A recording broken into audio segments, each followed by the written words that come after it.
아마샤가 에돔 사람들을 죽이고 돌아올 때에 세일 자손의 신들을 가져와서 자기의 신으로 세우고 그것들 앞에 경배하며 분향한지라. 그러므로 여호와께서 아마샤에게 진노하사 한 선지자를 그에게 보내시니 그가 이르되 저 백성의 신들이 그들의 백성을 왕의 손에서 능히 구원하지 못하였거늘 왕은 어찌하여 그 신들에게 구하나이까 하며, 선지자가 아직 그에게 말할 때에 왕이 그에게 이르되 우리가 너를 왕의 모사로 삼았느냐 그치라 어찌하여 맞으려 하느냐 하니, 선지자가 그치며 이르되 왕이 이 일을 행하고 나의 경고를 듣지 아니하니 하나님이 왕을 멸하시기로 작정하신 줄 아노라 하였더라. 유다 왕 아마샤가 상의하고 예후의 손자 여호아스의 아들 이스라엘 왕 요아스에게 사신을 보내어 이르되 오라 서로 대면하자 한지라.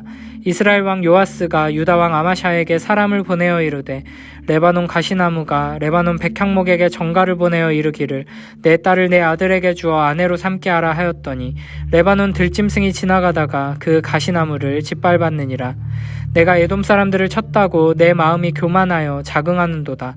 내 궁에나 있으라. 어찌하여 화를 자초하여 너와 유다가 함께 망하고자 하느냐 하나, 아마샤가 듣지 아니하였으니 이는 하나님께로 말미암은 것이라. 그들이 에돔 신들에게 구하였으므로 그 대적의 손에 넘기려 하심이더라. 이스라엘 왕 요아스가 올라와서 유다 왕 아마샤와 더불어 유다의 벳세메스에서 대면하였더니 유다가 이스라엘 앞에서 패하여 각기 장막으로 도망한지라. 이스라엘 왕 요아스가 벳세메스에서 여호아스의 손자 요아스의 아들 유다 왕 아마샤를 사로잡고 예루살렘에 이르러 예루살렘 성벽을 에브라임 문에서부터 성 무퉁이 문까지 400규빗을 헐고, 또 하나님의 전 안에서 오베데돔이 지키는 모든 금은과 그릇과 왕궁의 재물을 빼앗고 또 사람들을 볼모로 잡아가지고 사마리아로 돌아갔더라. 이스라엘 왕 요아스의 아들 요아스가 죽은 후에도 유다 왕 요아스의 아들 아마샤가 15년간 생존하였더라. 아마샤의 이외의 처음부터 끝까지의 행적은 유다와 이스라엘 열왕기에 기록되지 아니하였느냐. 아마샤가 돌아서서 여호와를 버린 후로부터 예루살렘에서 무리가 그를 반역하였으므로 그가 라기스로 도망하였더니 반역한 무리가 사람을 라기스로 따라보내어 그를 거기서 죽이게 하고 그의 시체를 말에 실어다가 그의 조상들과 함께 유다 성읍에 장사하였더라. 에돔과의 전쟁에서 대승을 거둔 아마샤는 승리에 취해 교만한 마음을 가지고 우상 숭배와 불순종의 길을 갑니다. 그는 세일 자손의 신들을 가져와서 자기의 신으로 세우고 그것들 앞에 경배하며 분향한 일까지 행하는데, 하나님의 은혜로 전쟁에서 승리하고 나서 하나님을 찬양하고 전리품을 바치며 백성들과 함께 하나님과의 언약을 갱신하던 아사와 여호사밧과는 대조적인 모습입니다. 고대의 전쟁은 보통 신들의 전쟁으로 인식되었습니다. 유다의 군대와 에돔의 군대가 싸워서 유다가 큰 승리를 거두었다면 이것은 곧 유다가 섬기는 신 여호와 하나님이 에돔의 신들에 대해 승리를 거두신 것입니다. 그렇기 때문에 상식적인 기준에서 보면 아마샤는 전쟁에서 승리하고 돌아와서 여호와 하나님 앞에 이전보다 더 큰 경배를 올려드렸어야 합니다. 에돔에 대해서는 너희의 신은 여호와 하나님 앞에서 아무것도 아니니 이제는 그 무능하고 헛된 신을 섬기지 말고 우리와 함께 크고 능하신 여호와 하나님을 섬기라고 했어야 합니다. 그런데 이상하게도 아마샤는 반대로 전쟁에서 패배한 세일 자손의 신들을 가져와서 자기의 신으로 세우고 그것들 앞에 경배하며 분향합니다. 에돔의 우상들을 약탈해와서 우리 여호와 하나님이 이 에돔의 신들을 정복하셨다라고 자랑하며 하나님을 높이는 것도 아니고 그 우상들을 가져와서 그 앞에 엎드려 경배하는 것입니다. 이에 하나님께서는 아마샤에게 진노하시며 한 선지자를 보내십니다. 선지자는 이렇게 말합니다. 저 백성의 신들이 그들의 백성을 왕의 손에서 능히 구원하지 못하였거늘 왕은 어찌하여 그 신들에게 구하나이까. 우리는 아마샤의 이런 도저히 이해할 수 없는 행동을 통해 죄인된 인간이 얼마나 어리석고 악한지를 보게 됩니다. 아마샤는 승리에 취해 교만한 마음을 가지게 되었습니다. 크신 하나님의 능력을 경험하고 더욱 겸손히 하나님 앞에 엎드렸어야 하지만 눈앞에 큰 승리를 경험하며 마치 자기의 힘과 능력으로 이 승리를 이루었다고 착각하기 시작한 것입니다. 아마도 그래서 세일 자손의 신들을 가지고 온 것 같습니다. 에돔의 신들을 유다로 가져오는 것이 자신의 힘과 능력을 과시할 수 있는 가장 좋은 전리품이었기 때문입니다. 많은 이방 민족들은 자신들이 섬기는 신을 형상으로 만들어 그 우상을 숭배했습니다. 그리고 전쟁에서 승리하면 다른 나라의 우상들도 가져와서 자신들이 섬기는 신 아래에 두고 같이 섬겼습니다. 사무엘상 5장에 보면 블레셋 사람들이 하나님의 궤를 빼앗아 가지고 자신의 신전에 두는 장면들을 볼 수 있습니다. 우상 앞에 절하는 사람들은 사실 그 우상을 왕으로 섬기는 것이 아니라 자기가 왕이 되어 모든 것을 통제하고 다스리기 위해 도구로서 우상을 사용하고 있는 것입니다. 결국에는 우상을 숭배하는 그 행위를 통해 자기 자신을 높이고자 하는 것입니다. 마찬가지로 아마샤가 에돔의 우상을 가지고 돌아온 것은 자기 자신의 힘과 능력을 과시하고 자랑하기 위한 목적이었습니다. 이것이 바로 우상 숭배의 본질입니다. 아마샤는 하나님께 모든 전리품을 올려드리며 오직 하나님께 영광 돌리기를 원하지 않았습니다. 자기 자신이 높임받기를 원했습니다. 그래서 하나님 앞에 엎드리는 대신 자기가 마음대로 통제할 수 있는 우상 앞에 엎드리는 척하면서 자신이 왕이 되고 신이 되려 한 것입니다. 그래서 아마샤는 선지자를 통해 선포되는 하나님의 말씀을 중간에 끊어버리고 이렇게 말합니다. 우리가 너를 왕의 모사로 삼았느냐? 그치라 어찌하여 맞으려 하느냐? 내가 왕이고 내가 신인데 누가 감히 나한테 이래라 저래라 하느냐? 내 마음에 안 들면 내가 내 힘으로 다 때리고 심판할 수 있다는 것을 모르느냐 하면서 교만함의 극치를 보여주고 있습니다. 참된 왕이신 하나님께서 아마샤가 교만한 마음으로 악을 행하여 멸망으로 달려가는 것을 막으시기 위해 선지자를 모사로 세워 보내주신 것인데 아마샤는 지금 교만한 마음으로 눈이 가려져서 깨닫지 못하고 있습니다. 바로 앞 장면에서 에돔과의 전쟁을 앞두고는 선지자를 통해 주신 말씀을 귀 기울여 듣고 순종했는데 이제는 승리에 취해 교만한 마음으로 하나님을 보지 않고 하나님의 말씀도 듣지 않고 있는 것입니다.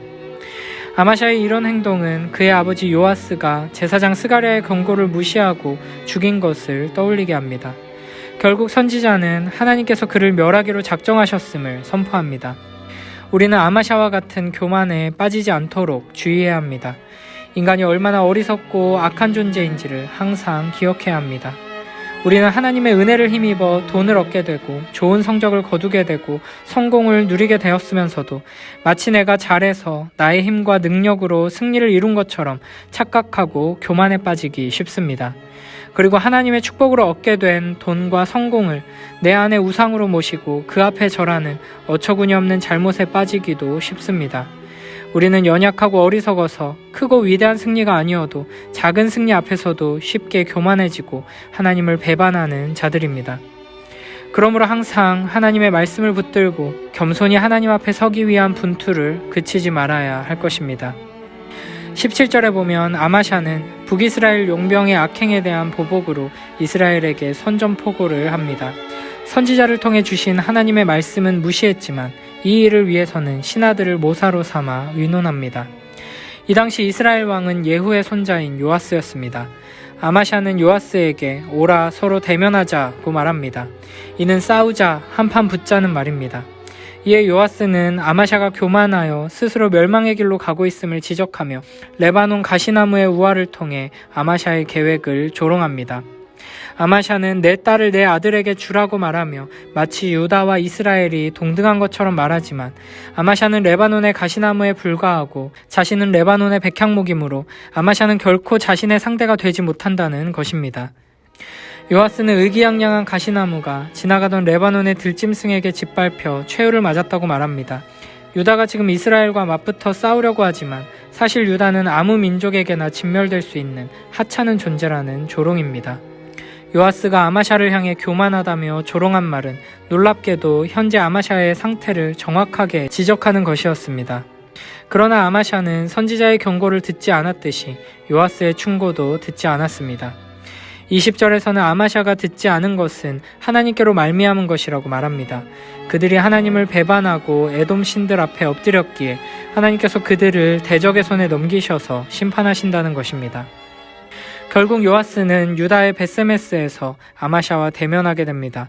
그리고 유다는 이스라엘에게 패하여 각기 집으로 도망하게 되고 아마샤는 요아스에게 붙잡힙니다. 요아스는 예루살렘 성벽을 허물고 성전의 그릇과 왕궁의 재물을 약탈했을 뿐 아니라 사람들을 볼모로 잡아 사마리아로 돌아갑니다. 아마샤 한 사람의 어리석은 교만으로 인해 하나님의 심판을 받아 유다는 전쟁에서 크게 패하고 많은 백성들이 포로로 끌려가고 왕궁과 성전의 재물까지 빼앗기는 비참한 결과를 맞이하게 된 것입니다. 이런 식으로 역대기는 하나님을 경외하며 성전에서 하나님을 바르게 예배하고 하나님을 온전히 의지하는 자에게는 놀라운 축복과 평안이 임하고 하나님의 말씀에 귀 기울이지 않고 순종하지 않는 자들은 하나님의 심판을 받게 된다는 것을 계속해서 보여줍니다. 25절부터 28절에서는 아마샤의 통치에 대해 정리합니다. 아마샤는 요아스의 죽음 후 15년을 더 살았습니다. 그러나 아마샤가 여호와 하나님을 버리고 배반한 후로부터 예루살렘에서 무리가 그를 반역했으므로 그는 라기스로 도망하게 됩니다. 하지만 아마샤는 반역자들에 의해 죽게 됩니다. 아마샤의 최후는 그의 아버지 요아스와 닮았습니다. 요아스가 여호야다를 통해 주신 하나님의 말씀을 잘 따랐을 때 유다는 평화롭고 강대했습니다. 하지만 요아스가 하나님께 반역하자 그도 반역을 당해 죽게 되었습니다. 아마샤도 마찬가지로 하나님께 반역한 그대로 반역자들에 의해 죽임을 당하게 되었습니다. 우리는 아마샤를 통해 하나님 앞에서 교만이 얼마나 무서운 죄인지를 기억해야 합니다. 잠언 16장 18절에서는 이렇게 말씀하십니다. 교만은 패망의 선봉이요 거만한 마음은 넘어짐의 앞잡이니라. 항상 하나님 앞에서 겸손한 자로 하나님을 경외하며 의지하는 복된 우린 모두가 되길 축복합니다. 온전한 마음에서 나오는 정직한 행위로 끝까지 충성을 다해 하나님을 섬기는 우린 모두가 되길 축복합니다.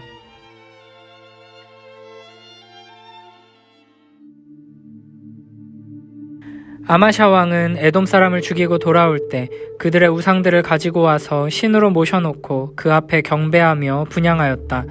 그래서 여호와께서는 노하셔서 한 예언자를 아마샤에게 보내 이렇게 물어보도록 하셨다. 자기 백성조차 왕의 손에서 구원하지 못한 신들을 왕은 어째서 섬기십니까? 그러자 왕은 언제부터 내가 너를 고문으로 삼았느냐? 내가 너를 죽여버리기 전에 입을 닥쳐라 하고 말문을 막았다. 그래서 그 예언자는 떠나면서 왕에게 마지막 경고를 했다. 왕이 이런 짓을 하고도 나의 충고를 받아들이지 않았으므로 하나님께서 왕을 멸망시키기로 작정한 줄 아십시오.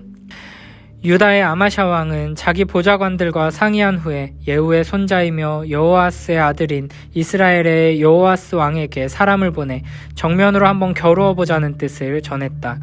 그러나 이스라엘의 여호아스 왕은 아마샤에게 이런 회답을 보냈다. 한 번은 레바논의 가시나무가 백향목에게 내 딸을 내 아들에게 주어 아내를 삼게 하라 하였으나 바로 그때 들짐승이 지나가다가 그 가시나무를 짓밟아버렸다. 내가 에돔을 쳐서 이기더니 대단히 교만해졌구나. 내가 충고해두지만 너는 내 집이나 지키고 앉아있거라. 어째서 내가 화를 스스로 불러일으켜 너와 유다가 함께 망하려고 하느냐. 그러나 아마샤는 그 말을 듣지 않았다. 이것은 그가 에돔 우상들을 섬겼으므로 하나님께서 그를 멸망시키기로 작정하셨기 때문이었다. 이스라엘의 여호아스가 유다를 공격하였다. 그와 아마샤 왕은 유다의 벳세메스에서 만나 격돌했는데 이 전투에서 유다군은 패하여 모두 자기 집으로 도망치고 말았다. 이스라엘의 여호아스 왕은 유다 왕 아마샤를 생포하고 또 예루살렘으로 가서 에브라임 문에서부터 성 모퉁이 문까지 180m에 달하는 성벽을 헐어버렸다. 그리고 그는 오베데돔이 지키고 있는 성전의 모든 금은 비품과 왕궁 재물을 약탈하고 사람들을 인질로 잡아 사마리아로 돌아갔다.